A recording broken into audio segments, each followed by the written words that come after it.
Welcome to Awesome Movie Year, the podcast where we take a look back at an awesome year for movies, which is every year.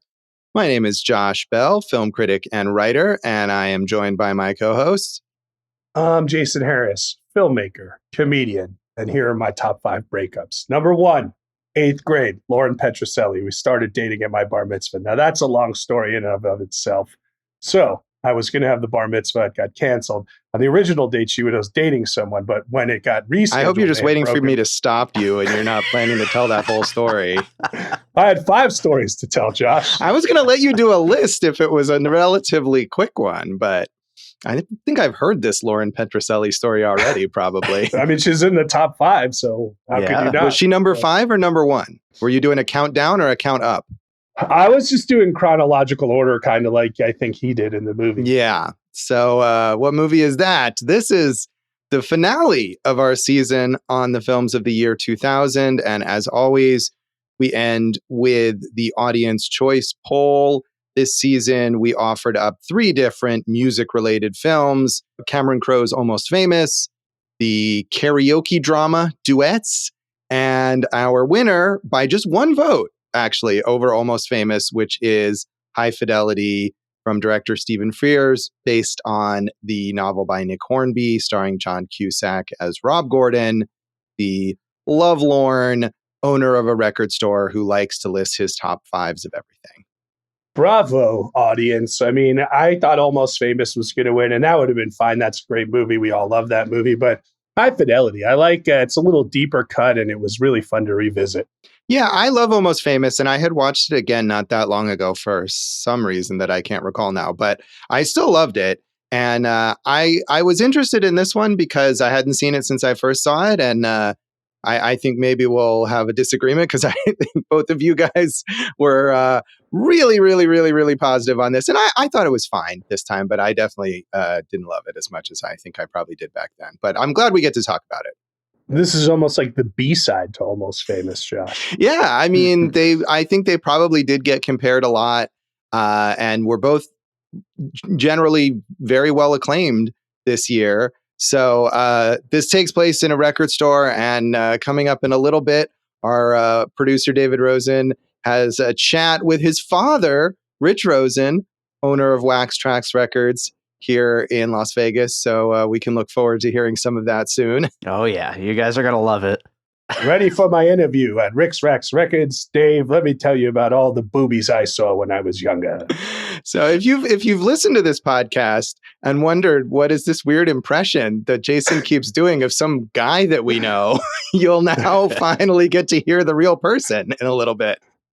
And in my defense, I've only met Rick from Rick's Rax Records a few times, so that I haven't had a real chance to work on it. I will say, though, probably every listener of this podcast, with the exception of maybe the Rosen family itself, has never met Rich Rosen. So really, your impression is, as far as we know, perfectly accurate. Well, the thing is, now after this, they can run over to Rick's Rax Records for all your record needs. Rax, we got them.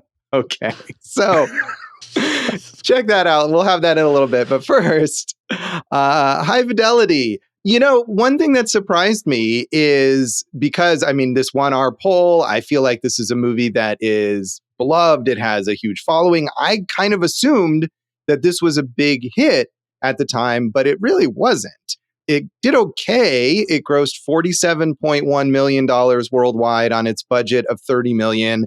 In the US, it opened in 5th place at the box office in its first weekend. So it definitely was not a huge hit. And I think it's something that probably spoke to people and has built up this following more over time. Yeah, it's, I mean, I'm not saying we could have put it in cult classic, but this is definitely of that time where people who didn't go see it in the theater, it probably jumped it up on home video, Josh. Yeah, I think so. And those kinds of obsessive fans of things really maybe identified with it. It was nominated for a Golden Globe for Best Actor, Musical or Comedy for John Cusack, but, not necessarily a big contender there. Audiences who went to see it in that first weekend didn't seem to like it very much. It got a C+ cinema score from that Assholes. audience polling service, which is not good. Again, as I always say, these are the people who were the most excited to see it the day that it opened, and that's a bad score from those people. So I don't know what they were expecting, but they didn't get it. If you were one of those people, hit us up on social so I can chastise you. Yeah, I mean, I don't know if people thought based on the marketing, we talked about this in our Wonder Boys episode, how that was so mismarketed and that contributed to its lack of success because people thought it was one kind of movie and they got something else. And I don't know if maybe people thought this would be more of a traditional rom-com. I mean, to me, this movie seems pretty audience friendly. It's not weird and artsy at all. It's got charismatic actors and characters that you can care about. So I don't know what the disconnect was there. I mean, it goes so deep into music culture. That's the only thing I'm thinking is like, were they just lost by all the references? I'm not really sure, but it's got a lot of big stars in small parts too. Like this has everything you would want. It's got John Cusack in The Rain. I mean, I love that. Come on, Josh. This is one of the all-time great soundtracks, which you can throw on with a number of Cusack movies. He's made a few movies that have like all-timer soundtracks. Yeah, I mean, and I guess maybe related to both that and to the whole romance and Standing in the Rain bit, maybe people were expecting something like Say Anything, although I think Say Anything is a good comparison to this. And Say Anything, as we talked about in our episode on that movie, is not just a straightforward traditional rom-com either.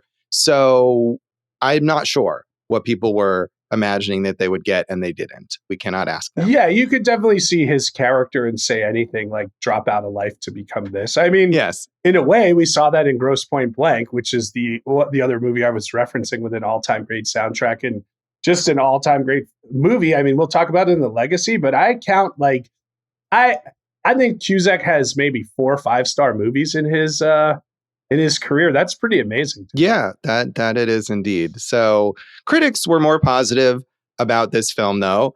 Roger Ebert, he named it his number 7 movie of 2000. Yeah. And good job, Ebert. He said, in its unforced, whimsical, quirky, obsessive way, High Fidelity is a comedy about real people in real lives. The movie looks like it was easy to make. But it must not have been, because movies this wry and likable hardly ever get made.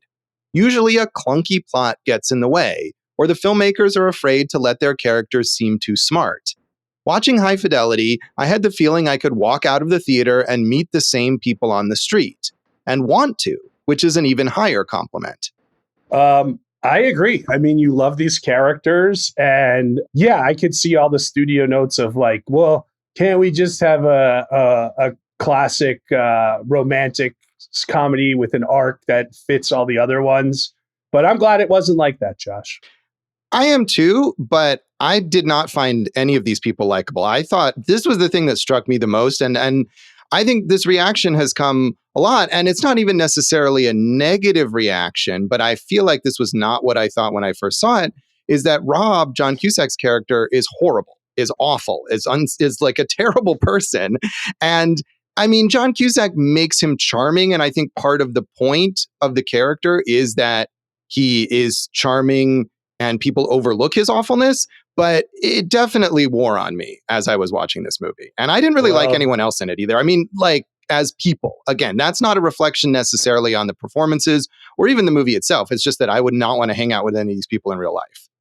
Here's Josh with his classic man-hating Dave. Yep. Well, I would say, like, first of all, he is worthy of, I mean, I would not defend any of his behavior in this movie. And the women are not that much better, or at least some of the women are not that much more likable. So to me, it was not just him. I mean, it's him primarily because he's the main character, but I didn't really like anyone in this movie. I'm going to agree with you that, because we've talked about this, and I was trying to work on a joke about it, but I think it's already been done. Like, all the like heroes we grew up with in rom-coms would be arrested for like stalker behavior nowadays, right? Like, again, like in '89, when we covered Say Anything, right? Him standing outside with the boombox. What's the difference between that and him standing outside and calling the apartment? It's the same thing, right? So like, it's what was considered like, artistic and angsty and romantic. And now it's, then now it's not acceptable anymore, Josh. I mean, I think this movie takes it a little further, though, because I think the movie does understand it's not just that kind of thing where you watch a rom-com and things that are presented as big romantic gestures are like, disturbing or whatever. The movie, I think, understands that what he's doing is misguided and bad. And I mean, especially in the scenes where he goes to some of these exes and he's trying to ask them, like, why did we break up? And they tell him these stories about terrible things that he did. And he's just like, oh, cool. So it wasn't my fault. Like, I think you're meant to understand in that moment that he's deluded. So, right. He's shallow. He's got arrested development. However, he is humorous in those responses. I got to give him that. Yeah, I mean, and that's, I think, where the movie succeeds is that it can make it enjoyable to watch that. But I don't know. It was not nearly as enjoyable for me this time as I think it was before. So Stephen Holden in the New York Times said, the movie evokes the turmoil of urban single life with a quirky mixture of confessional poignancy and dry, self-deflating humor. Rob's relationships, with their petty grievances, arguments, and small accumulated misunderstandings, have a pulsing flesh and blood reality. The women in his life, by turns charming, impulsive, and sexy, each in a different way, are no romantic pushovers. For all its finely calibrated emotions, High Fidelity is a very small portrait of a hothouse world that even now is in the process of disappearing. There's finally no escaping the fact that the vinyl junkies the movie celebrates already seem like prehistoric relics. That said, High Fidelity gives these dinosaurs the most heartfelt and respectful valediction they could hope for. Well, he was wrong, wasn't he? That's funny how they thought the records were going to die and, the physical media and the boom of record popularity came back. Yeah, it's interesting, though, because I feel like there's a weird mix in this movie of stuff like that, where like the vinyl collecting, as you say, is very much something that is thriving, that I'm sure Rich Rosen has something to say about that. Here at Rick Rex Records, we have all the vinyl that you could ever want. But other things they do in this movie, like making mixtapes, that's something that Rob does a lot. Every time he has some woman that he likes or whatever, he's going to make a mixtape for her. Or even his clerk, Dick, Todd Louiso's character, is saying, oh, I'll make you a tape of this rare record that I found or whatever. And that's not something people are doing at all. So I think it is a mix of stuff that feels very dated and very much like a relic, and stuff that's now had a resurgence, as you say. Well, people do make playlists for each other. They do, but I feel like it's not quite the same. It's not the same. Yeah. The effort isn't the same. I miss mixtapes. I miss that. A few years ago, I met this woman and we were talking about music, and I think we went back and forth on like social for a minute of like, hey, let's build a playlist together. And then, of course, she dropped off the map because that's what they do, Josh. Nowadays, the social media generate. Not back in the day. You hand someone a mixtape, they gotta listen, they gotta acknowledge. I don't know. I never really made a lot of mixtapes, but I think I'd be good at it, and I like it, Josh. Yeah, I made mixtapes for myself. I don't recall. Yeah, because you're a narcissist. No, I mean, it was a cool way. It was like making people make playlists for themselves all the time, right? It's a cool way of like, oh, here are my favorite songs by this band or whatever, so I can listen to them all in one place. But I actually made mixtapes for the whole school with like artwork and everything back in the day. Yeah, see? Did you try to date the whole school, Dave? I didn't date anybody back then. Yeah, it was just a cool thing to do because it was fun. And yeah, it's definitely not quite the same with the playlists, I think. I always, as a comedian right now, everything is clips. And I always wanted to do a clips version of a mixtape from, different shows and like really have that feel of like the mixtape. I still think there's something to a mixtape right now, Josh. Yeah, I do too. And I mean, I think you can recreate that with a playlist if you curate it and if you play it in order, which is not something that people are doing as much. But it's not quite the same. Anyone who wants to make me a playlist, I will consider it a lovely gesture. You can send it to us here at Awesome Movie Year, and I'll give it a real listen. All right. So finally, Owen Gleiberman in Entertainment Weekly was not as much into this. He said, High Fidelity is a cute, quaint, at times rather silly movie that displays a genuine affection for the rebel nerd scholasticism of record store junkies. Dressed in their promo t-shirts and off-the-thrift store rack monstrosities, Rob and his coworkers hide behind the songs they love. turning the cherished tracks into advertisements for their hidden emotions. At the same time, they use taste as a weapon. For all its music trivia affection, High Fidelity is finally a pretty thin melody. Rob's music fixation is a signpost of his arrested adolescence. He needs to get past records to find true love. If the movie had had a richer romantic spirit, he might have embraced both in one swooning gesture. I don't know, man. There's not, if you think of a Nick Hornsby, right? Nick Hornby. Hornby. Not Bruce Hornsby. Nick Hornby, I watched the original British version of Fever Pitch, which is another one based on his novels. About a Boy, a movie I love based on another one of his books. He really digs in on these men who are self-obsessed and have arrested development. And that's like a character that he obviously writes really well because they keep turning him into movies and people keep liking the movies, right? So I think that's just the character type that he goes for. Right. I mean, clearly, and I haven't seen About a Boy in a long time. I remember liking it at the time that I saw it, and I've not seen either version of Fever Pitch. But yeah, I mean, I do think that's true. And part of the point, I know at least in About a Boy, it's like, that kind of character sort of maturing and via his relationship with the kid or whatever. That's in all of these. Even here, he's got to I got to put some stuff away so I can build up to move forward. Right. And I guess I just didn't buy into his evolution in any way in this movie. And part of what the movie is doing, I think, is showing you that maybe he didn't evolve, and maybe Laura, his girlfriend, who breaks up with him in the beginning of the movie, didn't really either, and they kind of settle for each other. And what we end up with is not really a happy ending at all. I just feel like there wasn't the level of darkness and reflection there to sell that idea. That's fair. Yeah, I could totally see them breaking up a year from now. Right. And I think you're meant to kind of see that, but I don't know. It just seemed a little too breezy to me there. And I mean, the other thing that Gleiberman is pointing out here about the music stuff, and that I think is, and I'm sure Rich Rosa will talk about this, but is something that people really gravitate to toward this movie, and that it's known for. And it's not that I didn't buy it.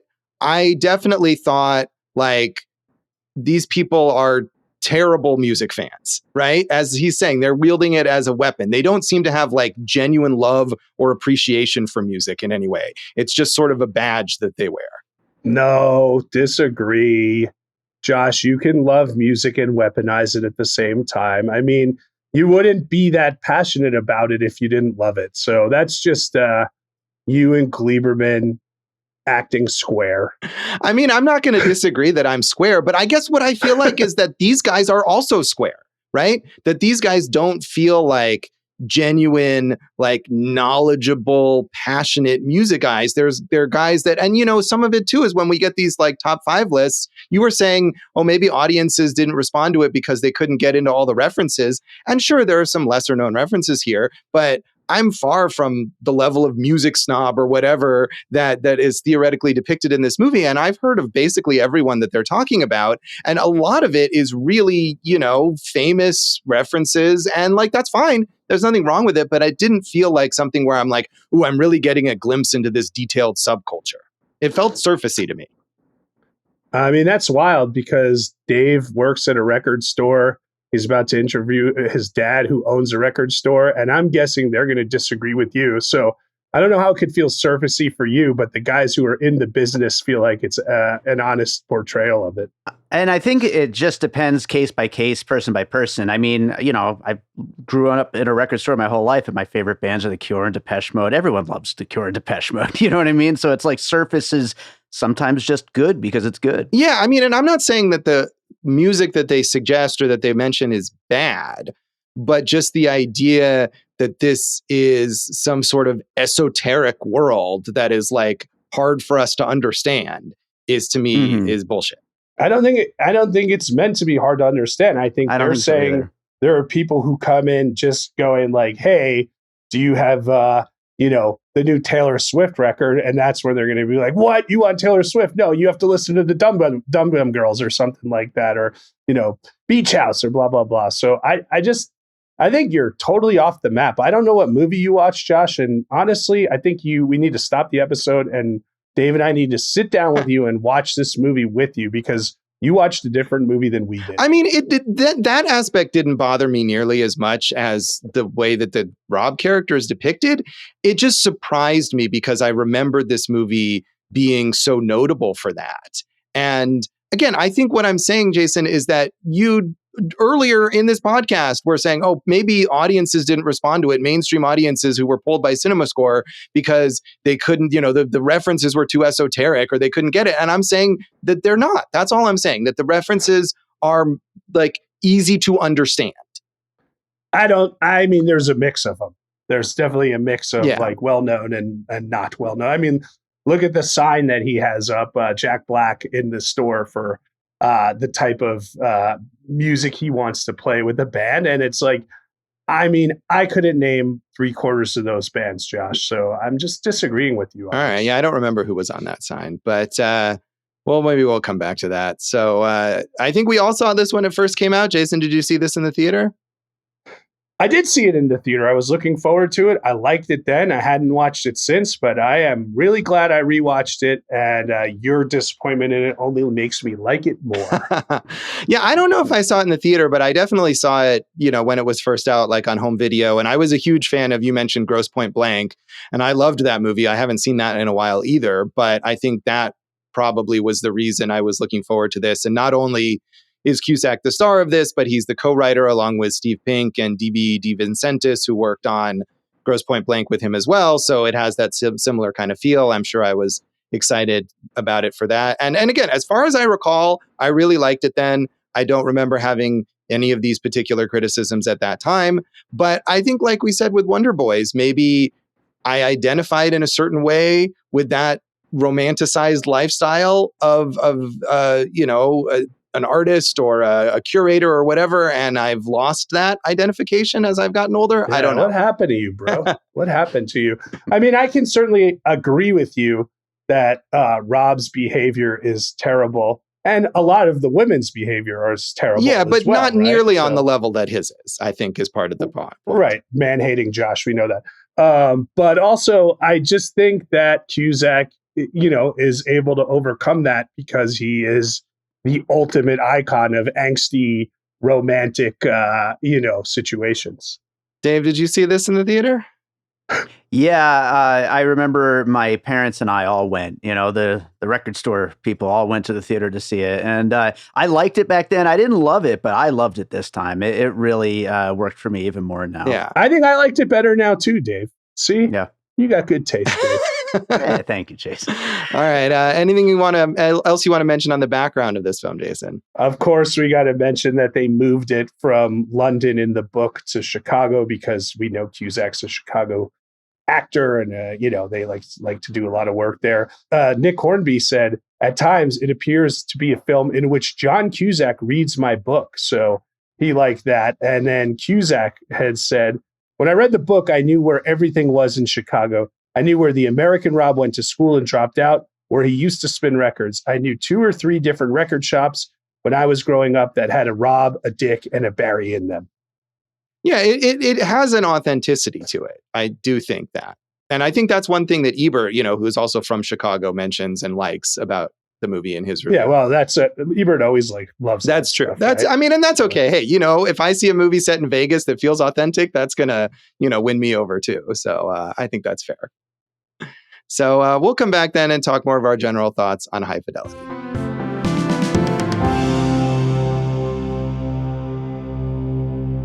Welcome back to Awesome Movie Year. In this finale of our season on the films of the year 2000, we are talking about audience choice pick, High Fidelity. And Jason, you said you liked this even more this time than you did the first time. Yeah, I saw when you were talking about reviews, I saw that USA Today said that John Cusack is miscast in this movie, and they should fire whoever wrote that review because I'm watching it and I'm like, no, I don't think there's another actor who could have pulled this off. Like, that's how good he is in it. I'm glad he got the Golden Globe nod. Like, this role, and obviously he co-wrote it, as you said, was specifically made for him. There's no other actor who could have done it. And I agree with you, like I said, on man, he's a dick. He just doesn't get it, right? And is so funny and so charming, and like deep down he means well. He's just not there yet. I just think he really pulls it off. Obviously I love all the music stuff. I love subculture, going deep into this stuff. That the fact that they can make a full movie like this is great. And I think structurally it's such a tough one to pull off, and they nail it. I don't know, man. It just all worked for me. I'll get to my biggest issue after you kind of respond. Yeah, well, I mean, I'm going to say that I agree with you that Cusack is perfectly cast. And I don't know, because he, as you said, was one of the writers, I don't know if there was ever a consideration of casting anyone else, but he is perfect for this role. I think in a way, it allows them to let the character off the hook because you have John Cusack in the role, and we remember how charming he is from stuff like Say Anything. And that sort of softens the depiction of him as this terrible person. But I don't know that that's a fault of his performance necessarily. So I wouldn't want someone else in this role. And I do think he does a good job. I wouldn't say that Rob is well-intentioned or anything like that, but he is charming. And I think, again, that's the point. There's one scene, I think, after he sleeps with Lisa Bonet's character, the like singer-songwriter, and he's speaking to the audience like, you must wonder, how is a guy like me, the biggest womanizer of Chicago or whatever. And I mean, I think that is part of the point here, is that we understand that he has not only this natural charm, but as he specifically describes in that interaction with the singer-songwriter, that he is putting on an act for her, saying what she wants to hear, pretending to be sensitive in a particular way so that he can get her in bed, and he's very good at that. See, Josh, this is you being shallow and surfacey and not realizing the rest of the explanation. They literally have a conversation where she says, yes, I'm not over my ex, but I'm not going to let that stop me from getting a good fuck. I have physical needs too. It's okay. They both agreed to use each other for whatever they used each other for, and it was an equal transactional thing.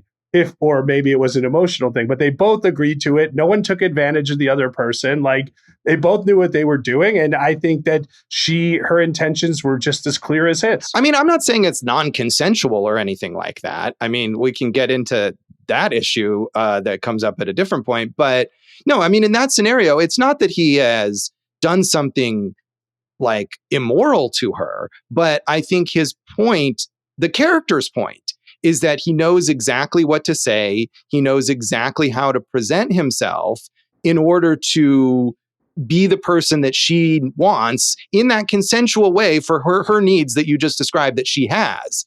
And, it's not, again, it's not like immoral, but it's not, it doesn't make him a good person. It's not something that is sympathetic, I guess is the word I'm looking for. What world are you living in where people don't try to present the best version of themselves? But that's not what he's presenting. He's not presenting the best version of himself. He's presenting a false version of himself. He's presenting the best version of himself to be with her. I just don't agree. They still talk about their exes. It's not like when she brought it up, he's like, oh, I don't want to hear about it. Like, he's still there. Like, they have a real connection beyond that. Like, that's immediate. So I just think you're using it like he's running a game on her. He is running a game on her, and you can say that that's fine. And I think you're right that she's not totally running cool a with game it. on her. Again, this is dating. It's not as simple as that, dude. Like, hey, we met. I'm flirting with you. You're flirting with me. I'm telling you things you want to hear. You're telling me things I want to hear. Let's go fuck. That's what they did. They both were like, yeah, let's do it. Right. Bang. And I'm not disagreeing that they both wanted to do it. I'm just saying, like, I mean, the slickest of pickup artists is still getting, I mean, hopefully is still getting consent. The point of that kind of thing is to get consent, right? Of course. And that's what he's doing. And that's fine. And you're right. She's not mad at him. She's not regretting what they did. But at the same time, it doesn't endear me to him in any way, is what I mean. I mean, I just think you're so out of left field on this one. She literally says to him, you can't fool me. I know you still have feelings for your ex. And he's like, no one's hiding anything in this situation. Let's talk about another situation, though. Okay. And this is a situation where I feel like the movie is clearly showing you how he's a terrible person. When he's going through his past and he meets back up with his girlfriend from, I guess is it high school or college? The Joelle Carter character. And yeah, nice to see her, by the way. She's from Justified, a very good actress. It is. So. And he basically dumped her because she wouldn't put out, right?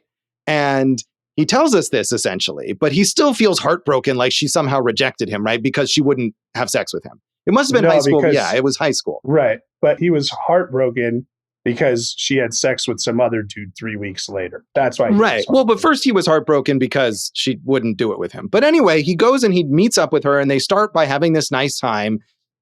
And then he brings up what happened between them. And she says that no, she didn't. She wanted to have sex with him, but she was waiting for college to have sex and he pressured her. And so she broke up with him. He pressured her and then he broke up with her because she wouldn't have sex with him. And she was devastated by this. And then this other guy came in and essentially raped her. And that is obviously not Rob's fault, but the way he reacts to it, not with any level of sympathy, but like, oh, thank goodness I'm off the hook because, yeah, that's true. She didn't reject me. I rejected her. To me is the starkest moment in this movie to indicate how awful he is. That's fair. Yeah. I can't fight you on that. All right. But I mean, I'm not necessarily going to agree with you that the guy essentially raped her because she said that it was consensual, but she was, I mean, it's murky for sure. But I just think like saying like this dude raped her is a little unfair to what the story presented. Well, okay. Well, that's a whole separate issue, I suppose. But clearly she was violated. And it is a horrible trauma for her, the way she tells it, right? And Rob's reaction to that is glee. And I think that's sort of the takeaway from that scene. Okay, yeah, he's definitely look. I can't fault you on this one, right? He's self-centered and he only cares about himself, and we know that. And that might have been a joke that played better 20 years ago than it does today, certainly. But that's one of those things where it's like they're taking an edgy approach to it, and somehow because Cusack. I still like him, right? And it's like, I get what you're saying, though. That's a rough one. Yeah, I mean, and I just think there's a lot of moments. I mean, that's the certainly the most extreme, but there's a lot of other moments. I mean, another thing is that he talks about how he actually did these things, to Laura that would have potentially driven her away. And he explains some, but one of the things is that he says he slept with someone else, and we never get any sort of detail about that at all. And they just kind of breeze past it. So, I mean, I think there's just a lot of evidence overall where I was not in any way rooting for them to get back together. And I'm not sure if you're meant to. I agree with you on this. I mean, they're toxic. And I thought the Lisa Bonet character that you brought up, Marie Desal, I thought that was a really, as they say, inspired bit of casting, right? Because like you hadn't really seen her much over the last 10, 15 years. And the way that Frears shoots that scene where he first discovers her, it's like, oh yeah, this is a beautiful, talented person that you could easily fall in love with. And I thought they had real chemistry, and I wanted that to keep going. I didn't like the Lisa character. I think she was just as bad as Rob. She complained about everything, and it's like they're clearly not right for each other. I think that might have been the miss. Is like, hey, instead of focusing over here, let's go over to the Lisa Bonet character instead of the Laura character. Yeah, I mean, on the other hand, I do think part of the point of the movie may be that they aren't right for each other, but that they kind of settle for each other anyway. And that's where they end up. And the movie isn't trying to be what you're describing, maybe would be more of that traditional romantic comedy, right? He breaks up with the woman who's wrong for him. He meets this other woman who's perfect for him. And they have their little missteps in getting together. And maybe then the ex comes back and says she wants to get back together. Right, and, that's a very traditional rom-com structure. And I think you were right when you said it's good that this movie isn't doing that. But yeah, you don't want them to get back together. And I just feel like tonally at the end, when they do get back together, it's not questioned enough. It's presented too much as like it is a happy end. I think that's totally fair. Yeah. Dave, any thoughts? Yeah, I mean, any music scene is filled with these toxic nice guys, and I think Cusack just absolutely nails it. These manipulative, self-centered, self-serving people who, they're music fans, they're musicians. They must be so cool and so sensitive and so nice, and they're kind of just dicks, basically. I think that's probably everywhere, and it's certainly in every aspect of art, and it's both men and women. And I'm coming more from a performer standpoint. To perform, you have to have an ego, and you have to have some type of self-image in your head that you're good enough to do it, right? So it's like, how do you balance that with also not being an asshole and like just being so self-centered? And when I figure it out, I'll let you know. Yeah. And to that point, the reason I even like say that is because, Josh, I agree with you about how, shitty this guy is, but to me, that really is just a big part of the point of what makes this movie so good. Yeah, I mean, I do think it's part of the point. I guess I felt to me that it wasn't enough of the point this time around. Mm. And to be clear, I did not dislike this movie. I just didn't love it the way you guys did, or the way I think I did the first time that I saw it. Mm-hmm. I definitely think, Josh, there's a lot of that, kind of like, and we talk about it all the time, like, how does this fit in to when it was written and made as opposed to like today's values? Like, dude, remember when we did our 70s seasons, like every movie was like rape jokes, right? And it's like, that's how it was. And look, as a comedian, I used to make rape jokes on stage, and I had to move past that, right? And that's fine. Not to say you couldn't. You can make a joke about anything you want to, but yeah, I mean, it's tough when you're, assessing something today from a different generation that had different values. I mean, maybe, but I feel like that doesn't as much apply here, because the movie this isn't a movie that is presenting you with someone as great, and we are now looking back and saying, no, that person is not great. This is a movie that is clearly understanding that this guy is not great. And I think maybe the way that that's presented is a little too muddled for me. I guess, because I mean, that's part of the charm. I don't want a perfect guy. No. I don't want him to be perfect. I want the movie to be harder on him, I think, is what I want. Gotcha. Hey, I'm good with that. I think that's a totally fair criticism. Josh, I do think, like I said, this guy, they cast the shit out of this movie. They really knocked it out of the park. Other than, I didn't think the Laura character was nearly as charming as, or as interesting, or perhaps as, unique as the other female characters that they wrote. And she's the one that he keeps going back to. So I think that to me is a letdown right there. Yeah, it is in a way. And the actress, who I'm sure I'll mispronounce her name, a Danish actress named Iben Hjejle, is someone that Stephen Frears, the director, discovered at a film he saw in a festival. And this is her only major English language role, basically. And I do think that she's not quite charismatic enough. But on the other hand, I think part of the point, and Rob basically lays this out in his final big pitch to her when he says that they should get married, is that these other women represent these fantasies to him, right? And so in a way, they're more charismatic, they're more memorable, they're splashier, because they're sort of his idealized versions of what they were or could be. Whereas Laura is meant to be more of a real person. And so she is in a way more mundane. She's, less likable. She's like Rob in certain ways, right? She fucks up, all this kind of stuff. So I think maybe part of that is meant to be a contrast, and maybe part of it is just that actress wasn't up to the task. Yeah, I think you're right. I give it that one. Some alternate casting. Josh, you mentioned Todd Louiso, who I think really both him and Jack Black just knock it out of the park. For the Dick character, Todd Louiso, David Arquette, at this time, I think he could have done a decent job, but I don't think he was the right guy for it. Mm.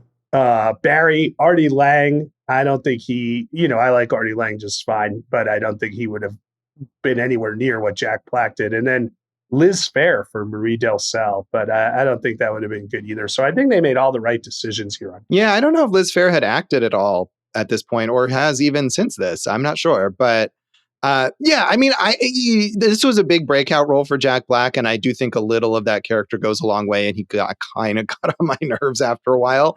But you can certainly see why this would have brought him a lot of attention, and he is a good contrast with Todd Louiso, who has had a fine career, but was not a big breakout here, and you almost feel bad for him because he's playing this much more subdued character who keeps getting overshadowed by Jack Black, and he's doing exactly what he should be doing as that character, but he still gets overshadowed. But yeah, I mean, I think they're both they're recognizable types. And, I'm not a big record store guy, but I spent many, many, many years, decades going to comic book stores, and these same kinds of guys are in comic book stores. So they're recognizable. And the things that I was talking about as kind of criticizing, or what when Gleiberman mentions about the weaponizing of taste or whatever, like, it's not that it's not realistic. It totally happens. It's shitty, but it's real. So they capture that. Yeah, I used to work at Blockbuster, and look, that was, noted again, independent video store Blockbuster. Right, sure. But what I would always be proud of. Look, even when the pandemic started, I used that knowledge. Like, I posted on social media, name a movie you like, and I'll recommend another movie that you might like. And I love doing that, right? So I think their intentions are coming from a good place, but they're so haughty about it and snobbish about it that of course they're assholes to some people. At the same time, if I walked into a record store and a guy was a super music nerd who was an asshole to me but gave me some good recommendations, I'd be like, yeah, that's good. That's what I want from a record store person. Well, you should go to Wax Trax Records, right? Wax Trax Records. Not to impugn Rich Rosen, but I am 100% in disagreement with you on that. And I think, especially in comic book stores, that is a huge issue, and has been, that the gatekeeping and the toxicity of fandom keeps so many people away, people who would want to read comic books, and then they get turned away because people who work in these stores are rude to them and are mocking their taste, or would not be willing to be open to what, showing them something that they might like. And so, the thing that you're describing is literally my job, and I love doing that too. But I try to remind myself a lot, not to not be critical of things that I think suck, but, to not be critical of people for being interested, in movies. If someone is like, oh, I love Transformers movies, okay, I don't, but maybe I can tell you about another movie you might like if you like Transformers movies or whatever. Well, no, I agree. That's the fun of it. It's hey, yeah, I'm not a fan of this, but I can see you like big action, blah, blah, blah. Check out this movie that you might not have heard of. I agree with that. Right. Yeah, no, and I'm not saying that you don't. I think that is not the attitude that's represented in these characters. And that is the problem, that if you came into that record store saying that you loved the music equivalent of the Transformers movies, as the one character does when he comes in and asks for the Stevie Wonder song, I Just Called to Say I Love You, they'll just mock them and make them leave, right? And that's not, instead of saying well, you know what, if you like that song, I think you ought to check this out. I think you'd really like this. They're just you're an idiot, leave. Certainly Barry does do that in the film. I don't think Dick would necessarily do that, and I think Rob, depending on his move, might help and might hurt in that situation. Yeah. Well, I'm sure we'll hear more from Rich Rosen about the whole culture of record stores. Before we do that, you're not even going to mention the Bruce Springsteen cameo? Come on. Whose responsibility is it to relate Bruce Springsteen to everything that we watch? It's not mine. Yeah. I did find it interesting that, one, he's jacked in there, but the song he's playing doesn't really sound like a Springsteen song. That was the one thing. Although I did love the Bobby Jean reference, which included Cusack saying good luck, goodbye, which was where he's talking about a woman. And he says that song, captures everything that he wants with kind of his breakups or whatever. But it's not a song about a breakup between Bruce and a woman. It's a song of a breakup between Bruce and Steven Van Zandt when Steve left the E Street Band, Josh. So now I'm going deep on this record nerd culture. In your face! Yeah, I wonder if he's just noodling something in that scene because he would appear in the movie, but he didn't want to license them one of his actual songs. I don't know. It's possible. I wonder if it's that, or, at one point I think they had said they might have gone with Bob Dylan. And if he was like, well, let me pay something a little more Dylan-y. I don't know. Yeah, but it is a fun little bit. It is a fun little bit. On the other hand, when that came up, I was like, oh, is this a thing where he's going to keep imagining other famous musicians talking about his relationships? That would have been fun. That would have been so, but it's fun. Not. So it's a weirdly jarring because it's the only time that it happens. Yeah, well, I was thrilled at this time because this, now Springsteen's done Curb Your Enthusiasm and is all over stuff like this. And he's very funny in Curb this season. But at this time, this was what? Bruce Springsteen's doing some acting? Yeah. So should we rate this out of 5 top 5s? Yeah, 5 top 5s. It's got to be. Josh, it's getting 5 top 5s from this guy. Wow. All the way to 5. Okay. Knock it out, baby. Yeah, I don't know. When was the last time you gave something a 5 out of 5? It's been a while, I feel like. Yeah. I don't even know. Movies. Not even your own picks get 5 out of 5 necessarily. The audience has done us a service this time. So I'm giving it a 3 out of 5.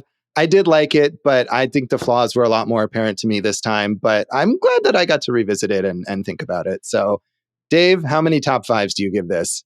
I'm going to 5 also. I was almost at a 4.5, but I was like, this is like the best record store movie, so I'm bumping it. So and I think that's like Dave's third 5 out of 5 this season. So he's an easy mark. Yeah, maybe third in a my row. season. Yeah. Hey, mine was going to be 4.5, but I gave it the Springsteen. Oh, the Springsteen bump. Extra, Yeah, that's good. So we'll come back in a moment and hear Dave's chat with Rich Rosen.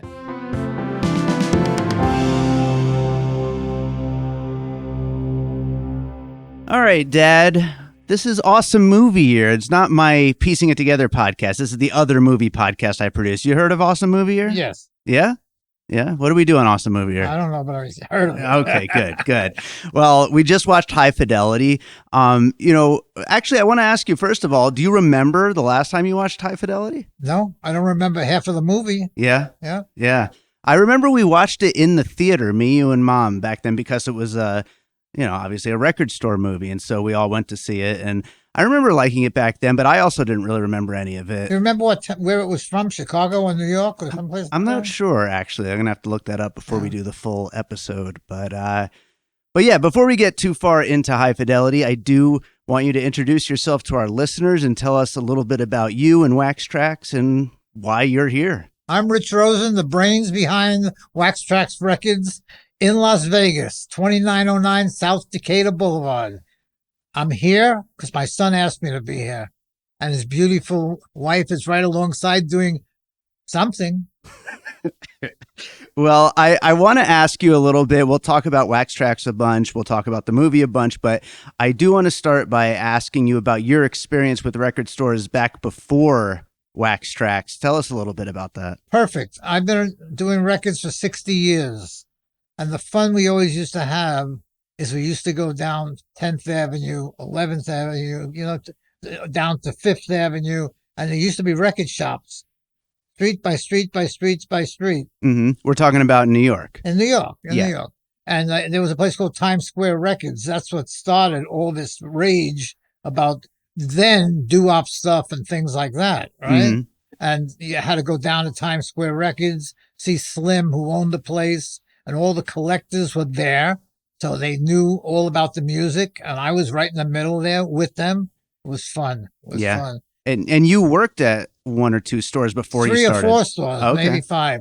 First, in Brooklyn, I worked at Zigzag. Zigzag. Remember Zigzag Records on Avenue U? No? I'm too young. I worked in Zigzag, and then I got into Manhattan. I started to work at the World of Music on 47th and Lexington. Okay. I was selling Kiss albums, all 4 solos, and the picture discs for 25 years after that. Yeah, you probably still have a bunch of them. I have about 15 of one and 10 of another. Mm-hmm.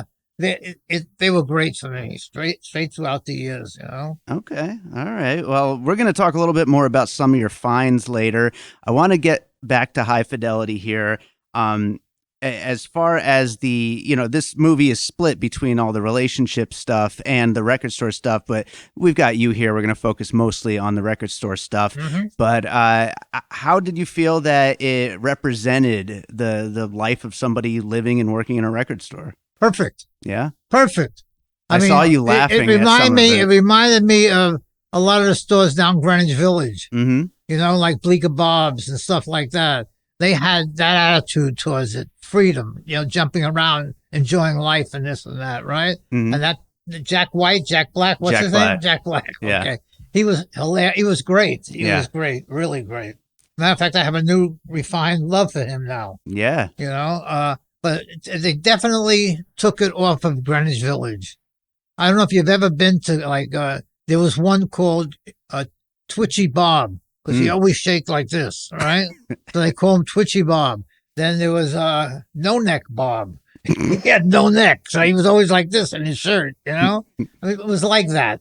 That was the way the village John was. Cusack's character was named Rob, so maybe they named Rob after the Bobs. But I don't know because I don't know where it takes place. Yeah. I think Chicago. I'm not sure. That's what I was thinking too. Yeah. But yeah. I want to go into something specifically about Wax Tracks here because it is a big thing, as a lot of people who know us know, like about how Elton John's people found us because of your reviews online. So I did want to read a couple of like reviews from online and kind of get your thoughts on those. Good and bad? Good and bad. I'm going to start with a good one. Okay. I'm going to start with a good one. And it said Wax Tracks Records on the West Coast is hands down the best vinyl store around. Mr. Rosen's expertise in music is unparalleled, and his shop, though unassuming from the outside, is a treasure trove once you step inside. I was pleasantly surprised to see my husband engaged in music conversations with someone other than me, thanks to Rich's welcoming demeanor. This store truly is a goldmine for music lovers. I wanted to start with a good one like that first, but what do you think about that when respects respects what it is that you do? She was right on the money. Yeah. Now my personality has changed in Wax Tracks. Mm-hmm. I'm giving away free records. I'm giving away dollars, everything else. Mm-hmm. And people are seeing it and people are enjoying it. Yeah. Put records outside so people can come and get for free. I mean, all this stuff. This is a way to make people love Wax Tracks. Absolutely. Well, speaking of that, to the bad stuff, I just took like a few little clippings from that. Sure. But someone in 2015 said, forgot to mention that upon getting ready to leave, the guy offered me records that he had sitting by the trash. Oh, really? Yeah, So you know it right away that this is a schmuck. Yes, exactly. You know what I'm saying? If I'm saying this out of the niceness of my heart, Mm-hmm. something for free, Yeah. you know, take it or don't take it. Get out of the water. Agreed. You know? Anybody who's been to Wax Tracks knows that there's not that much space. I just watched my. Yeah. Get him out of there. Absolutely. People talking about the pricing, of course, they call it overpriced or extreme prices. One guy said the best thing about the place is his dog. But we see that with the pricing here in High Fidelity as well. That is, I feel like people don't understand that is just a thing about record stores. It is a collectible shop, and they don't know that it has to do with the value at that current moment in time. And they never will want to know. They don't want to know. They just want to come in and buy the record. If it's too high, they don't buy the record. Right. But what I'm trying to say is that I've been doing it this way for 60 years. Mm-hmm. Yeah. Something has to be right or I wouldn't be in business anymore. Absolutely. Another one of the negative reviews, but Wait. You just gave us a negative. Give us a positive, then go back to the negative. I only wrote down one positive. Okay. Although the one guy did say he liked your There's only dog. one positive. You should be ashamed of yourself, David. I just wrote down one Go more. ahead, do your thing. One more. Rich will force you to listen to a description of the store with the entire layout, all three stories. He also says to grab a few records and bring them so he could price them. The reason is because with the prices, he doesn't want you to show up at the register with 10 albums and find out it's $5,000. But the reason I brought that one up specifically is because in this movie, the whole store, even though it's a much smaller store than Wax Tracks, the store here in High Fidelity, everybody needs kind of a map to figure it out, and they need Nothing's that guy. priced. And nothing's priced. Nothing's priced. Yeah. It's not so different, is it? He learned from me. Yeah, absolutely he did. Yeah, nothing is priced. Absolutely he did. Do you think the interpersonal relationship between the three guys at the record store, I know you said that like a lot of it is captured really well. Do you think there's anything left out of that? Do you think that is like kind of the conversations that you and your guys have? That's it. You know, I'm the comedian, so to speak, and they have to laugh because they work for me. That's the way it works. They have to do a lot because they work. I for know. you. Uh-huh. Yeah. Do you have any favorite moments that happen in the store? Jack Black. Yeah. White, black. What? Okay. Jack Black. Jack Black. Yeah. That song when he sang that Marvin Gaye song. Oh, during the release party.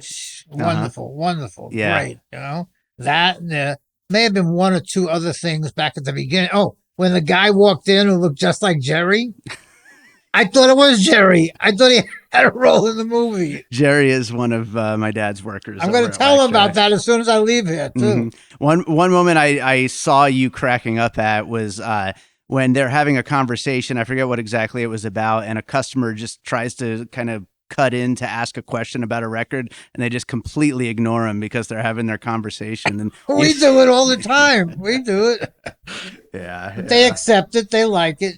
What Yeah. can I tell you? I keep saying they'd rather come to Wax Trax than go to the Mob Museum. Yeah. And it's true. It's true. A lot of families are coming. Today, I don't know if today or yesterday, 8 people came in at once. A whole family came in. I don't know if they spent anything. Yeah, I think they spent something. I didn't care about that. It's just that they all came in. I said, enjoy yourself. Yeah. I noticed in the movie, this was obviously set in the 90s, late 90s. This movie's from 2000.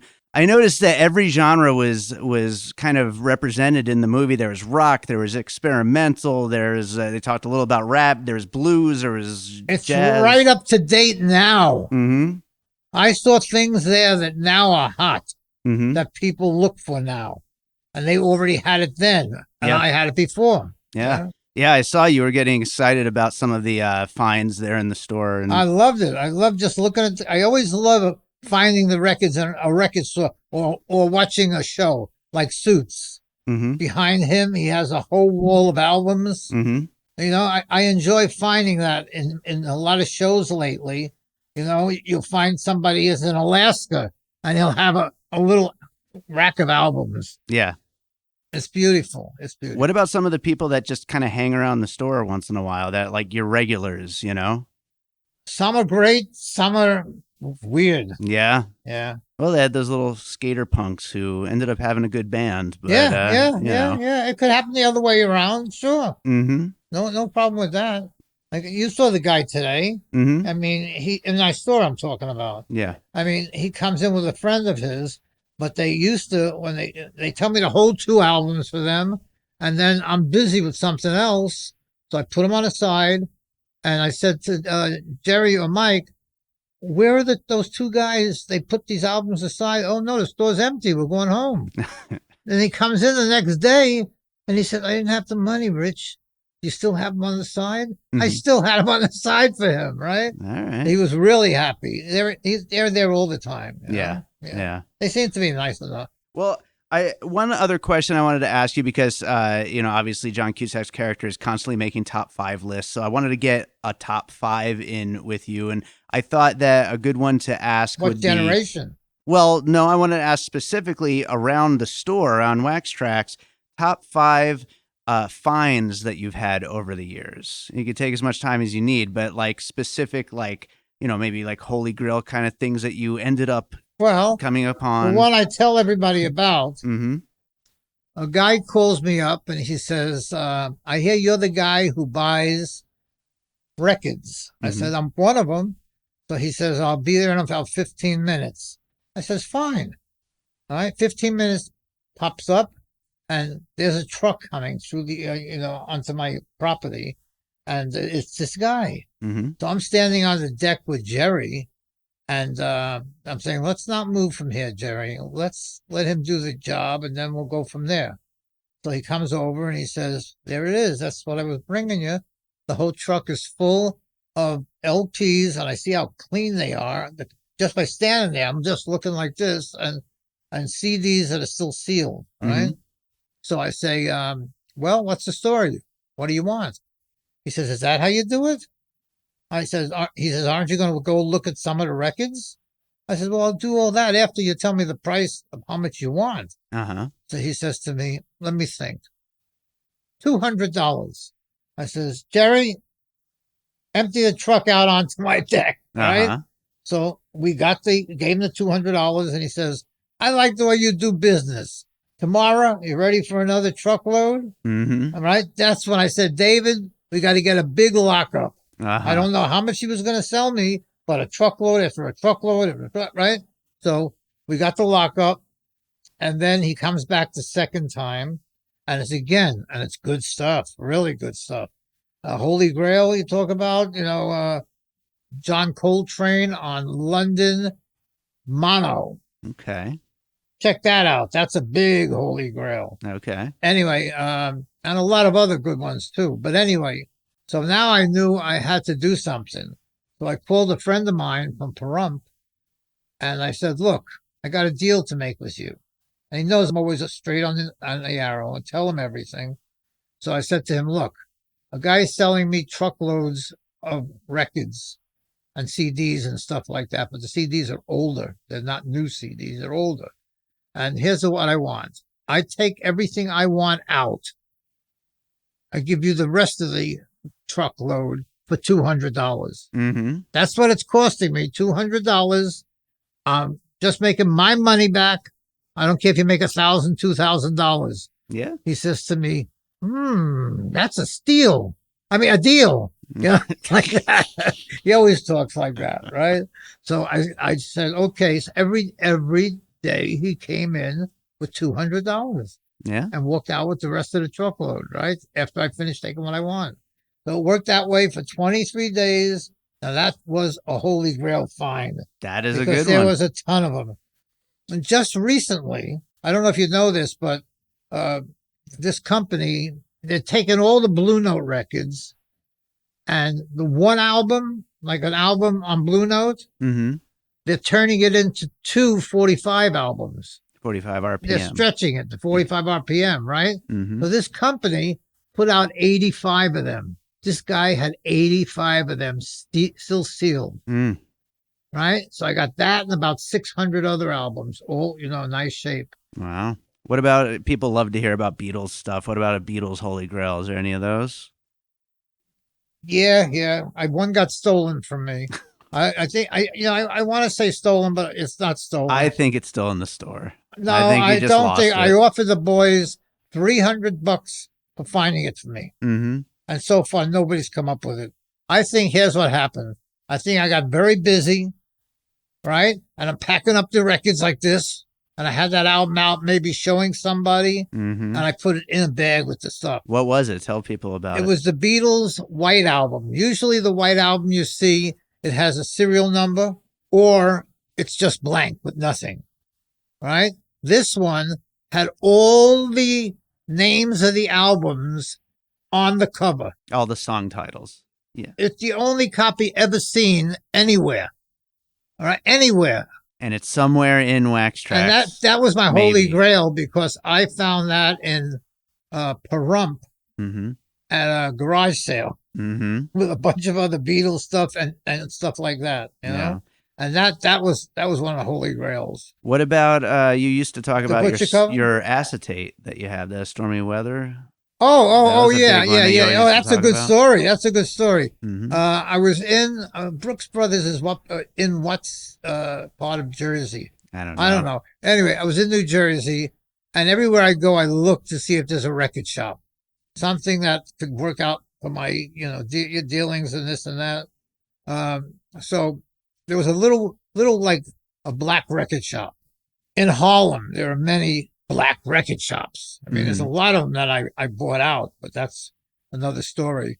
So anyway, so there was a little black record shop. I walk in and I asked the woman behind the counter, does she have any old records?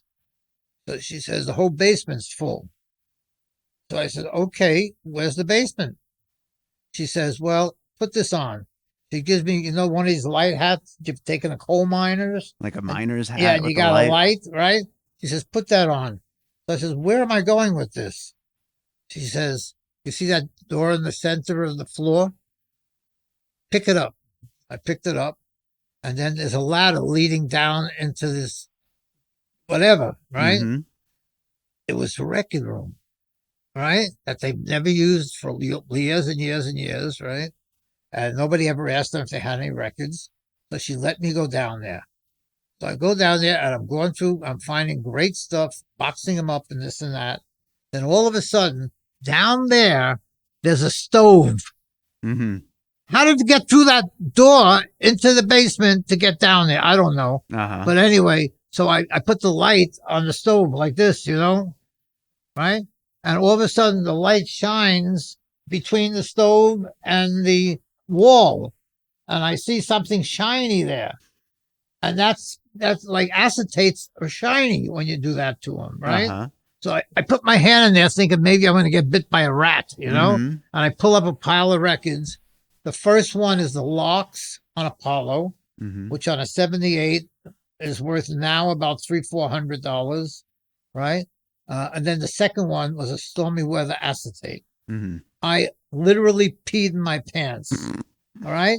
This is the holy grail of doo-wop collectors. Stormy Weather by the 5 Shops, right?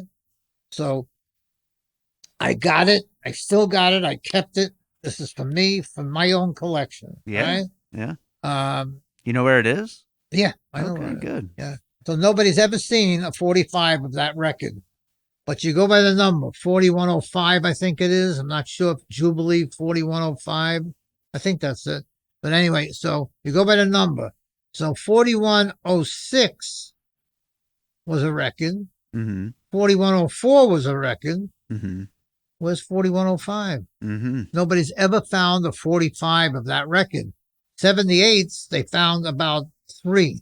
Okay. Which we all know about. Maybe it's 4, you know, but not lately. And most of them were cracked because it's, you know, it's a 78, so it's easy to crack. Yeah. Yeah. But I have it. I'll keep it till I die, and you do what you want with it. That was 4 Holy Grails. We need one more and we'll wrap it up. Think of one more special record that you found or something that you were just like, I can't believe I got this, or even just a big buy. Right, here's a good one. Okay. There's a very great record shop. There was, I should say, a great record shop in Manhattan called Colony Records. They were on 47th Street and Broadway, and they used to cater to all the actors and actresses who were in the Broadway shows and stuff like that, right? So they most likely made so much money that they didn't think to look in the building that was attached to them. They even had an office in the building. Don't forget, the whole downstairs is Colony Record Shop on both sides, right? Yeah. And they had an office in the building where they stocked some good stock records, right? But they never checked any of the other offices out. I look at the directory and I see names that familiarize themselves with records that I go after, right? So I found in about 20 different offices records that I bought out. One guy was living now in California. He had the office in New York, and he was coming to town. I was waiting week after week after week. I asked the starter of the building, is he ever coming to town? And then he says, he just lucked out. He's coming to town next week. I bought the whole office for $300, right? But here's the big one. The last time I was going to work this building, because then I was moving to something else, I went up to the top floor. All right, that's the penthouse. All right, the elevator opens up. A woman's right there, and she says, "May I help you?" So I said to her, took a chance. I said, "I'm here to buy your records." She says, "Wait a second, we've been expecting you." Didn't know, you just used a little, I'm here to buy your records, right? So she says, "Hold on a second." Just so happens the guy's name is Jerry also. You know, I know we used his name at the store, but anyway. So this guy, Jerry, comes over to me and he says, "Oh, you want to buy the records? Okay, come here." But he takes me to an office, right? And in the office, you won't know this, but a lot of your people are going to know this. On one side of the room is King Federal Deluxe, which is big black records from 50s like that, 50s and early 60s. But on the right side of the record is Trio Music, which is Beatles, Beach Boys, stuff like that, right? So I said, "So what's the story?" And now I'm looking at maybe 3,000 records, 4,000 records. So the guy says, "Give me $300, right?" He helps me with everything. We talk, we get to know each other, this and that. And I fill it up and drive away, and I'm happy as a pig in lock. You know, I don't, you know, anyway, so a week goes past. Okay. I said, "I'm going back." I go back up there. I ask for Jerry. I said, "So maybe you have another room you want to sell?" It just so happens we do. Right. Now, I made the biggest mistake of my career, so to speak, this time. Right. He says, I just want the same $300. You take what you want, right? So the back wall was all the unreleased reel-to-reels. Mm. I didn't touch them. I didn't know too much about reel-to-reels, So I took just my records that I always would take. Okay. Yeah. Believe me, I lost sleep because of those reel-to-reels. I bet. Yeah, because, a lot of unreleased stuff. Anyway, so I was happy again, okay? Yeah. This time I let it wait about a month or so, a month and a half, right? I go back, and I ask for Jerry again, and Jerry comes out and says, "What's going on, Rich?" I said, "I figure I'd give you a little time. Maybe you have something else you're looking to sell." Mm-hmm. So he says, "I'll show you one more room." So we go over to this other room, and while we're going through, and I'm not too happy because it's all country and western, right? While we're going through it, the owner walks in. He sees me here, and he says, "Aren't you that guy Rich who bought our records?" Mm-hmm. I say, "Yeah." He says, "Well, what are you doing here now?" I said, "Oh, Jerry's a friend of mine. Came to say hello to him." Uh-huh. "Oh, it's okay. Hey, thank you for buying that room out from us. We needed a space, right? Uh-huh. Take care." So he walks away, and Jerry looks at me and says, "I wasn't supposed to sell the other two rooms." I says, "All right, you can keep the country and western. I'm going. I'm leaving right now. Goodbye." 2 months, 3 months later, I call up the place. I said, "Can I speak to Jerry?" Mm-hmm. "Oh, Jerry's not working here anymore." Poor Jerry. I wanted to look for him and give him a bonus of some sort. Poor Jerry. Tons of stories. Oh, yeah. Well, maybe we'll hear more of those stories again sometimes. Dad. Part two. Yep, part two. Absolutely. Thank you so much for doing the podcast. Any last words on High Fidelity before we wrap it up? No, by the way, I was pleasantly surprised. I didn't remember 3/4 of the movie. Mm-hmm. I mean, myself, I would have gone for Julia. What's her name? The black-haired one? Zeta-Jones? Catherine Zeta-Jones. Oh, I would have gone for her all the way. She could have most of my records if she wants to. Even now. And now she's almost older than me already, I bet.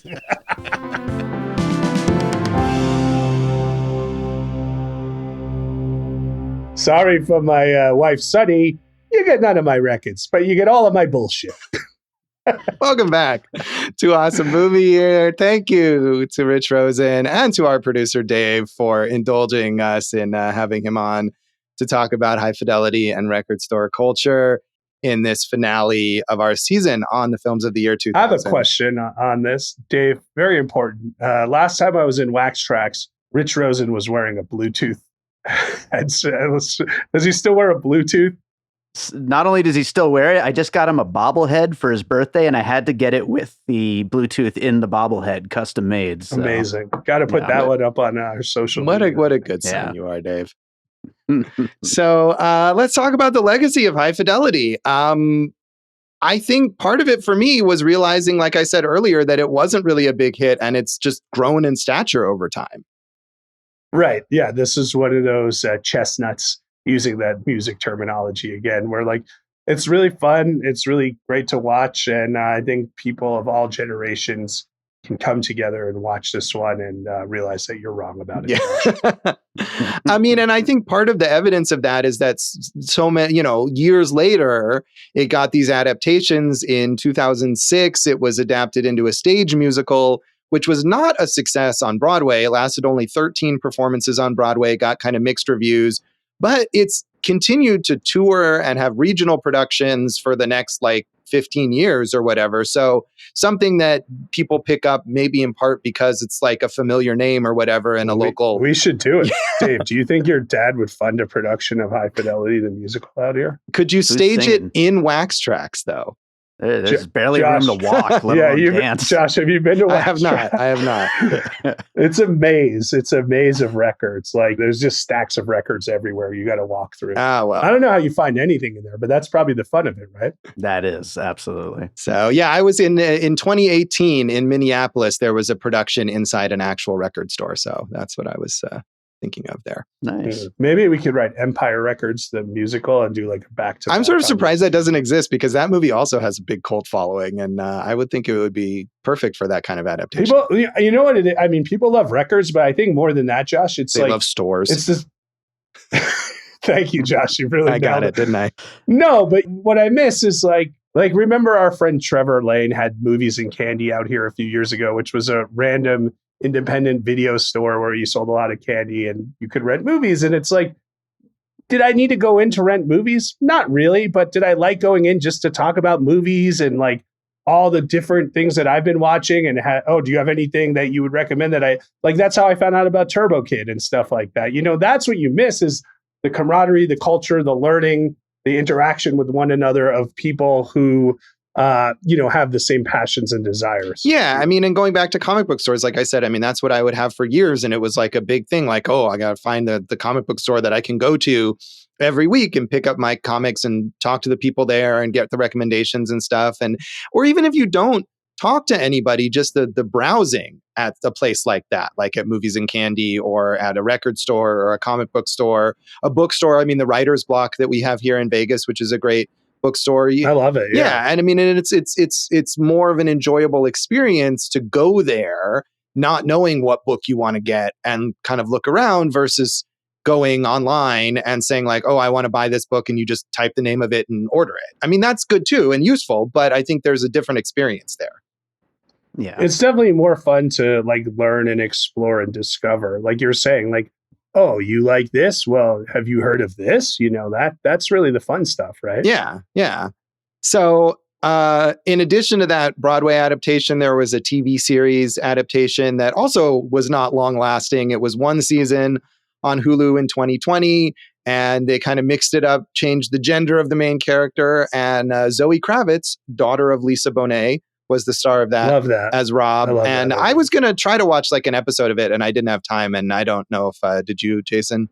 No, I didn't get to it. I really wanted to watch that series. And I remember when it was canceled, I think whether it was like spending cuts because of the pandemic or this or that, there was a big controversy, and the cast was all speaking out like, hey, the show did well. People liked it. Why are we canceling it? They wanted to do more. And I think that's probably why I didn't watch it, is because they had canceled it. And I wanted, to know that like I was getting into something that I could invest in ongoing. Yeah. I mean, a lot of times those streaming shows, because they don't last nearly as long anymore, they will resolve their stories in a season and, be able to pick up later. So I haven't watched it. I don't know. It doesn't seem like the kind of thing that would have some big cliffhanger though, right? Yeah, maybe I'll check it out. I'm just confused as to why Rob in the movie hates Peter Frampton so much. Yeah. Well, does he hate Peter Frampton, or does he just hate the one song? Is it? I think he says he hates Peter Frampton, but that was, what was that? Baby, I Love Your Way, which is an all-time classic. I mean, Frampton wrote, here's a fun fact, Josh. Peter Frampton wrote Show Me the Way and Baby, I Love Your Way in the same day. And he said for the rest of his life, he's tried to duplicate that routine of whatever he did that day, like eat the same breakfast, go on the same exercise program, and he's never been able to get that day back. So he had that magic day. Yeah, isn't that like didn't Dolly Parton write like Jolene and I Will Always Love You in the same day or something like that? I think there's another one like that with her. Yeah. I think the idea here is that Peter Frampton, especially at this time, is this like corporate avatar. 70s, yeah. It's like sure. The dude saying he hates the Eagles in The Big Lebowski, right? The same kind of vibe.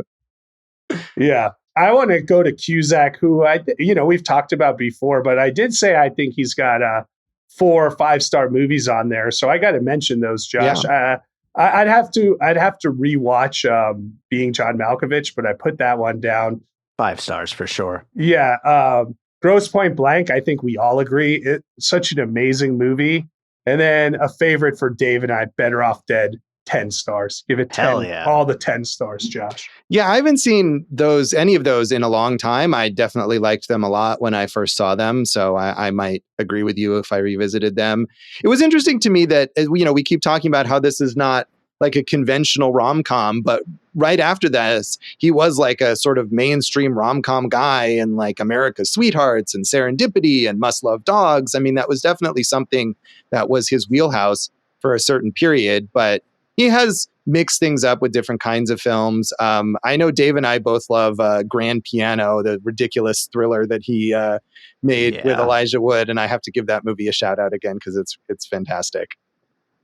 That's cool. I don't know. See, this is what I mean. The exchange of ideas and interactions for people who like John Cusack. But what's depressing is if you look at his upcoming projects, there's really nothing that like, we talk about these guys who have fallen into like the straight to video type thing. And then, like I said, there's no one who does this type of role better. Obviously, he's older now, so he's got to play different things. And he has played other things in his career, but I want to return to form with John Cusack. Yeah, and I feel like he can. I mean, I don't know how long ago it was, but it wasn't that long ago that he played like Brian Wilson in Love and Mercy.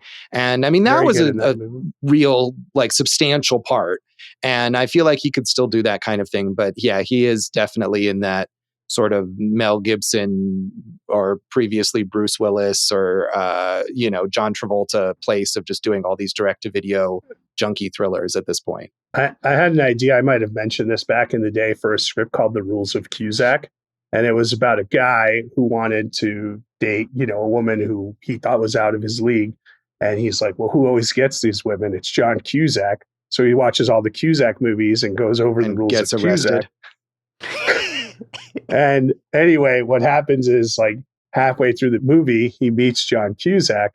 And he tells him what he's doing. And then, of course, John Cusack sees the woman. He's like, whoa, whoa, whoa. If anyone's going to get this woman, it's John Cusack, right?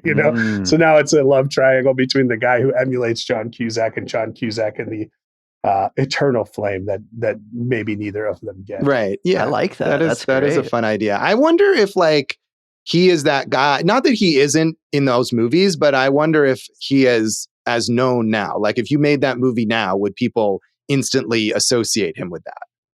No, I think what you had to do now and this would be a really fun movie, is like, I remember in like Grumpy Old Men, for instance, like Jack Lemmon played a character who hadn't had sex in 10 years, right? And, his wife died and he was giving up romance, whatever it is. So I think what you need is like a character who used to be like a really passionate, lover of life and, a romantic. And for whatever reason, his passion's gone dormant for like 30 years. And now as a 60-year-old, he meets someone who like reignites it and he has to like find his mojo again. That could be a really fun way for a Cusack movie to be, and give him age appropriate, a love interest in that one. Yeah, I think that would be what he would need, is that a romantic comedy that is about someone who is his actual age and not trying to pretend or act like he is the age that he was in these older films. So yeah, we'll see if he makes that comeback. I think he still could. Stephen Frears, director of this, is incredibly prolific. And this is not necessarily the kind of movie he's most known for. I've seen a bunch of his movies, although a lot of what I've seen are his later films that are these kind of middle brow, like, I don't know, middle-aged lady targeted movies based on true stories like Philomena and The Lost King. That was just a year or two ago. Florence Foster Jenkins, Victoria and Abdul. I would not recommend any of those movies, but they were all very like safe, kind of pleasant and dull true stories that he directed. But I mean, he's been nominated for 2 Oscars, for The Grifters, which I have not seen, and for The Queen, which is also based on a true story and has, I think, a little bit more spark to it with Helen Mirren. And he's done a lot of TV. Jason, I know you were a fan of Quiz, a miniseries that he made, and A Very English Scandal. He just directed episodes of The Regime. He's working constantly, but I feel like he doesn't have as much of like a personal vision. Maybe it's just that hasn't translated over here. But I mean, you mentioned Quiz and A Very English Scandal. I think a very English or very British? English is there's both of those. There are 2 different shows, and I think the English one is the one that he did. There's also one called A Very British Scandal. They were separate. Yeah. I mean, obviously he wouldn't keep getting those gigs to like helm these limited series if he didn't have like that kind of vision. Quiz is amazing. High recommendation for that one. So I think he's doing just fine. His new movie, the premise is this: in 1977, a young musician begins working for director Billy Wilder and his screenwriter Is Diamond during the filming of Fedora. When the movie shoot moves to Munich, she follows Wilder on a journey into the dark heart of his family history, starring Maya Hawke, John Hamm, Christoph Waltz. Yeah, I could see that. That sounds really fun. Yeah. He's also doing Brian and Margaret, a dramatization of Margaret Thatcher's last TV interview by her friend Brian Walden in 1989, which was seen as a contributing factor to her downfall as prime minister. So Frost Nixon sounds like, and that was a really good movie too. Yeah, that Margaret Thatcher thing sounds a lot more like what he's been doing, the most of lately. But both of those could be worth watching. I think so. Steve Pink, Josh, as you know, has stolen 2 jobs from me. That's not exactly true, but I was up for Hot Tub Time Machine 2 at one point, and the feedback was our script was the funniest idea, but what they wanted was something. I think they chose like Spring Break in the 90s. What I had done was in the 80s, we had seen the winter version of it. Like, let's use the resort as a summer camp in the same resort, and now it's summer and it's summer camp, and it's the bad guy camp versus the good guy camp, and they have to fight to save the camp. Very Wet Hot American Summer type fun stuff there. And then I was up for movie 43 to write the wraparounds, but Steve Pink took that too. Well, I haven't seen movie 43, but I have seen Hot Tub Time Machine 2, and I feel like Steve Pink did not do a better job than you on probably either of those projects. Yeah, well, I had lost the hot tub to the other team, but movie 43, I think we lost directly to Steve Pink. So I mean, and that's c'est la vie, bro. That's known as like one of the worst movies of all time. So I feel like you probably don't want to be associated with it. I could have been one of the worst movies of all time. Yeah, fair enough. I mentioned Iben Hjejle. Mainly, I mean, she's working steadily in Danish film and TV, but despite the love for this film, it did not lead to her doing any major, any American films really at all. Maybe she didn't want to, but I feel like she could have. I mean, she's maybe not great here, but she's perfectly solid, and I could have seen her getting cast in something else, but she went back to Denmark. Yeah, and she's doing TV, which I think like her style probably fits better. Josh, this was originally supposed to be directed by Mike Newell. That would have been, right in that British, kind of fun time space. And Scott Rosenberg was the original writer. Scott Rosenberg wrote Things to Do in Denver When You're Dead, Venom, Beautiful Girls, Con Air. That guy's had a good career. Yeah, that's so is Mike Newell. Josh. Random assortment of things there. As we said, this is like the big breakout role for Jack Black. And after this, he started starring in a lot of these big mainstream comedies. We could name so many of these, Shallow Hal, Orange County, School of Rock, which I think we all enjoy, more recently, the Jumanji movies, Kung Fu Panda. I think we talked about him, though, in our episode on Margot at the Wedding. And he is underrated, I feel like, as an actor in a more dramatic mode. He's good in that. The Richard Linklater film, Bernie, I think has gotten a little more attention lately because of Hitman, and they're, based on the same source material by the same writer. I really liked Apollo 10.5, the Richard Linklater film that he narrates as the main character. And I feel like we also did mention the D-Train, the very weird comedy he made really good with James Marsden. Yeah, Bernie, D-Train, and The Polka King were 3 that I wrote down of like, hey, maybe you haven't seen these. But he's also like an IP king, obviously. Josh Peaches. Yeah. Where he's playing Bowser. He's going to be in Minecraft and Borderland, and a movie called Dear Santa. A young boy who, in writing his yearly note to Santa, mixes up the letters and sends it to Satan instead.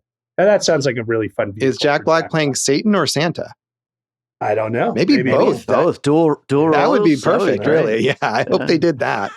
And of course, I mean, we have to mention, I know Dave is a huge Tenacious D fan. Hell yeah, absolutely. The movie, the show, all of it. And they played the premiere party for this film. Yeah. Nice. And that's right. I think there's clips of that somewhere. And Jack Black does, of course, get to show off his musical skills in the finale when he's singing Let's Get It On. And, Rob is surprised that this loudmouth guy actually is talented.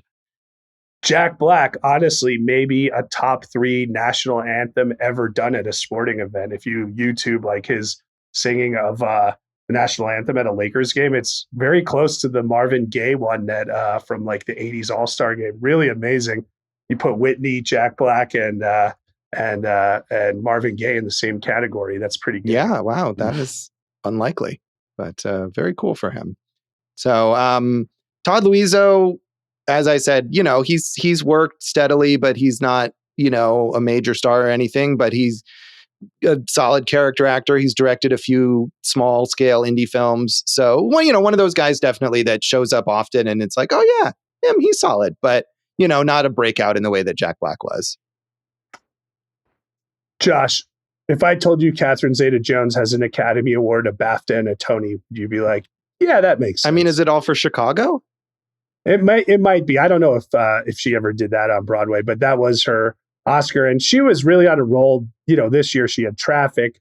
She had Chicago shortly afterwards. This was, right at the height of her thing. I do think she's terribly miscast as Morticia Addams in Wednesday. Yeah, I'm with you on that. That is definitely not I like her, but it does seem a little off on that show.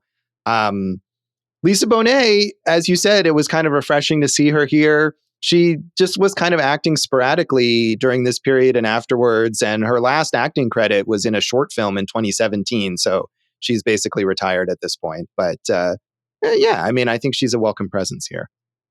Lisa Bonet, kids with Lenny Kravitz and Jason Momoa. So she's really racked those hot dudes. Yeah, good for her. Why not? And as we said, Zoe Kravitz having her own very successful career right now. So, that's all wonderful. But anything else you want to say about the legacy of this movie, Jason? Did you know that High Fidelity is also an Elvis Costello song, which is about an ex-girlfriend with a new boyfriend? I didn't. Is it named after that? I don't know if that's official or not. Yeah, it could be. So, Dave, any final record store related thoughts you want to offer here?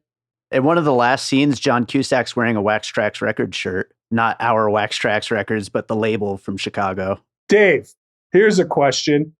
If someone comes into Wax Trax and mentions this episode of Awesome Movie Year, will you give them a discount on their purchase? That has to go by Rich Rosen, but I'm sure he will do something nice. So the answer is no, absolutely not. That's High Fidelity. I was going to say he's got no records left because he's giving them all to Catherine Zeta-Jones. Right, that's right. That's if Catherine Zeta-Jones comes in and mentions this episode, she can have anything she wants and doesn't have to mention this episode. So that's High Fidelity, and that is this episode and this season of Awesome Movie Year. Give us your top 5 whatevers online and on social media. Top 5 whatevers. What a great description of whatever. I'm Jason Harris Comedy, or Jay Harris Comedy on all the things. Eat This Comedy. We're back August 4th. Echo and Rig. By the time this comes out, has that event already happened? You tell me. I don't know. We're at awesomemovieyear.com. Awesome Movie Year on Facebook and Instagram. Awesome Movie Pod on a social media platform that, unlike records, should go away. And you can find me at Go for Jason on Letterboxd. I have some old things at joshbellhateseverything.com. I am at Josh Bell Hates Everything on Facebook, at Signal Bleed on X, Twitter, and on Blue Sky and on Letterboxd as well. And if you're on Letterboxd and you watch this movie or any movie we talk about on the show, tag your review Awesome Movie Year. We'd love to know what you think. We're still eager to get your thoughts on whatever movies we watch. And listen to our producer David Rosen's awesome podcast, Piecing It Together. Check out Piecing It Together wherever you listen to podcasts. Follow us on social media at Piecing Pod, and join our Facebook group, Popcorn and Puzzle Pieces, where you should post your top 5 whatevers, as you guys were saying earlier. Yeah, any top 5 you like. So, yes. Jason, what's in our next episode? Josh, it's everyone's favorite episode, the one they look forward to all season, the epilogue. We'll take a look back at this season and some of the movies we talked about and didn't talk about in the epilogue. So tune in for that. And thanks for listening to Awesome Movie Year. Epilogue. Thank you for listening to Awesome Movie Year. Make sure to follow Awesome Movie Year on Facebook, at Awesome Movie Pod on Twitter, and at Awesome Movie Year on Instagram. And if you like the show, review us and rate us with 5 stars on Apple Podcasts.